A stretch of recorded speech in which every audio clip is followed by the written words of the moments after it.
NCDEX में गंवार seed और गंवार गम की वीकली क्लोजिंग को देखते हुए आने वाले दिनों में किस तरह प्राइस मूवमेंट होगा, गंवार में लॉन्ग पोजीशन होल्ड करनी चाहिए या इंट्राडे ट्रेड, इस पर बात करेंगे केडिया कमोडिटीज के प्रमुख अजय केडिया से। मैं हूं कमल शर्मा। अजय जी, आपका स्वागत है मोलतोल में। बहुत बहुत धन्यवाद कमल जी बुलाने के लिए। जी नमस्कार। अजय जी, गंवार सीड और गंवार गम की आज हुई वीकली क्लोजिंग को आप कैसे देखते हैं? देखिए, गवार सीड और गवार गम की टेक्निकली देखें तो मार्केट काफी ज्यादा सीमित दायरे में कंटिन्यू ट्रेड कर रहे हैं। फंडामेंटल में कोई मेजर चेंजेस नहीं, बट यस, जिस ढंग से 5700 के ऊपर की मार्केट की क्लोज आई है, ये दर्शाता है कि कहीं ना कहीं अभी मार्केट में मोमेंटम बना है।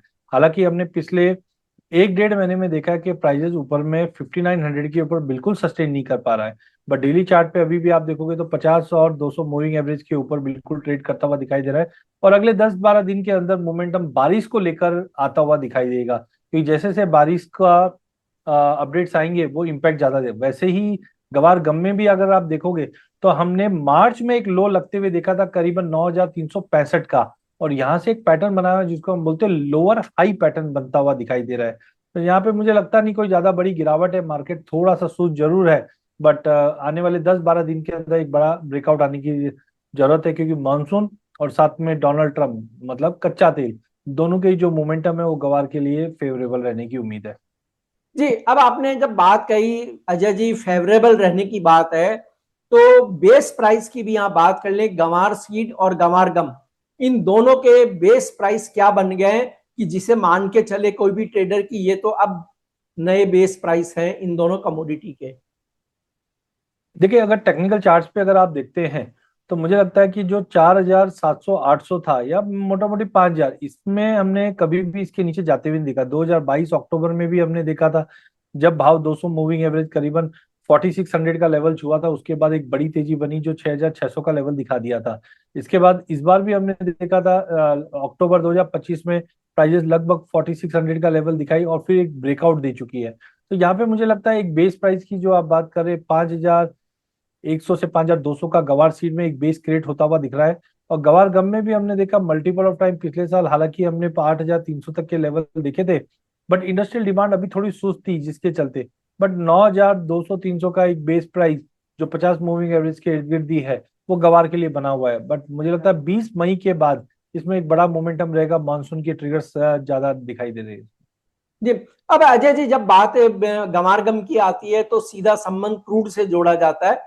तो क्रूड के भाव जिस तरह से आज हम ऊपरी लेवल पे देख रहे हैं, हालांकि अभी ईरान यूएस के बीच समझौता होना बाकी है, इस तरह के प्राइस रहते हैं तो गंवार गम में संभावनाएं क्या नजर आती है आपको?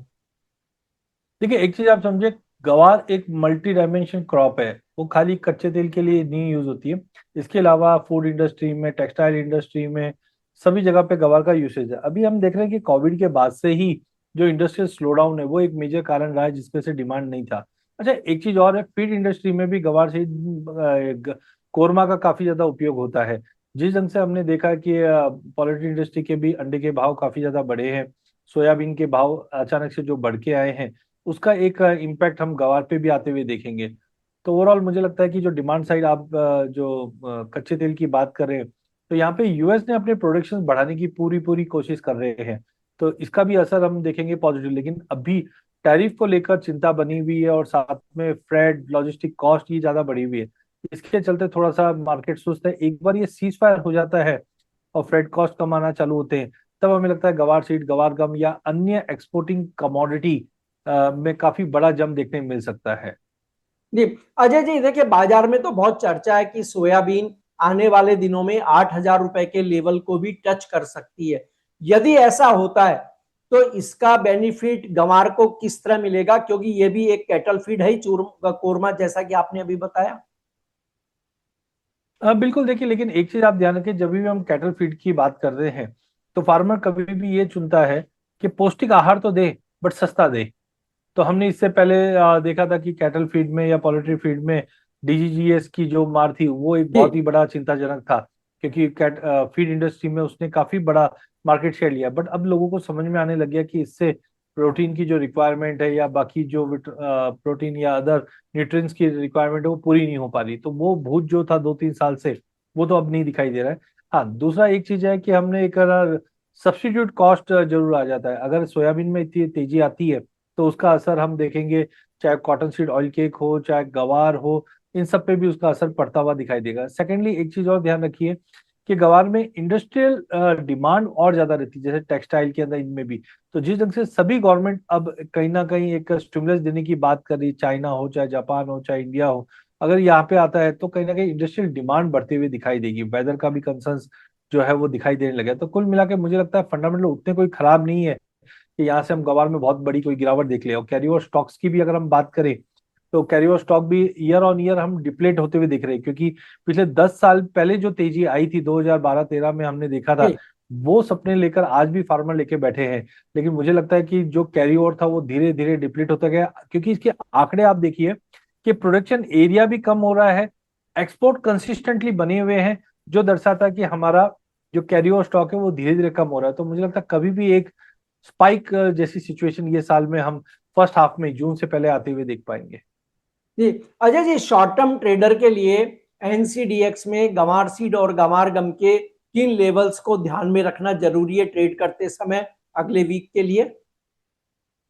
देखिए, अगर मैं वीकली चार्ट की ही बात करूं, मंथली वीकली में, तो यहाँ पे हमने देखा था कि प्राइजेस 2021 के अंदर करीबन 7200 का लेवल दिखाने के बाद जो ट्रेंड लाइन तो वो तो ब्रीच कर चुका है, 200 मूविंग एवरेज का सपोर्ट लिया। तो अगले हफ्ते के लिए मुझे लगता है कि प्राइजेस के अंदर जो सपोर्ट रहेगा वो करीबन 5580 का रहेगा, क्योंकि वॉलिडिटी मुझे लग रहा है अगले हफ्ते से बढ़ते हुए दिखाई दे रही है। तो 5580 का सपोर्ट रहेगा। बट ध्यान रखना, अगर 5900 का लेवल ब्रीच हुआ तो सीधा हम 6240 तक का लेवल देख सकते हैं, क्योंकि अगला हफ्ता 10 दिन जो रहेगा वो बहुत ही क्रुशियल है, क्योंकि मानसून के पॉइंट ऑफ व्यू से भी और गवार के ब्रेकआउट के पॉइंट ऑफ व्यू से। वहीं गवार गम की अगर बात करें तो यहाँ पे हमने एक राउंडिंग बॉटम बनते हुए देखा, जिसका नेकलाइन जो आ रहा है वो 11600 का आ रहा है। अगर 11600 का लेवल ब्रीच हुआ तो यहाँ पे आप मान के चलिए प्राइजेस पिछला जो हाई था जो 12400 का था वो तोड़कर 12600 तक का लेवल भी बैर मिनिमम दिखा सकता है। वेरस सपोर्ट की अगर बात करें तो यहाँ पे मुझे लगता है 10850 का एक स्ट्रॉन्ग सपोर्ट रहेगा। जी अजय जी, गंवार के ऑप्शंस में भी अब ट्रेड काफी अच्छे हो रहे हैं, वहां आपकी क्या राय होगी?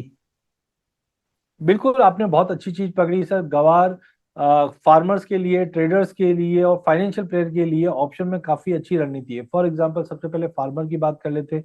फार्मर अभी सोइंग करने वाले और उनको लगता है कि ये भाव ठीक ठाक है, तो अभी से ये फ्यूचर्स बेच सकते हैं, क्योंकि प्राइस लॉक कर सकते हैं। उनको पता है कि आज जब मैं बीज बो रहा हूं तो मुझे क्या भाव मिलने वाला है। लेकिन ट्रेडर्स के लिए जानी जाती है ये कमोडिटी, क्योंकि बारिश जब आती है तो गवार में मोमेंटम भी वैसा ही आता है।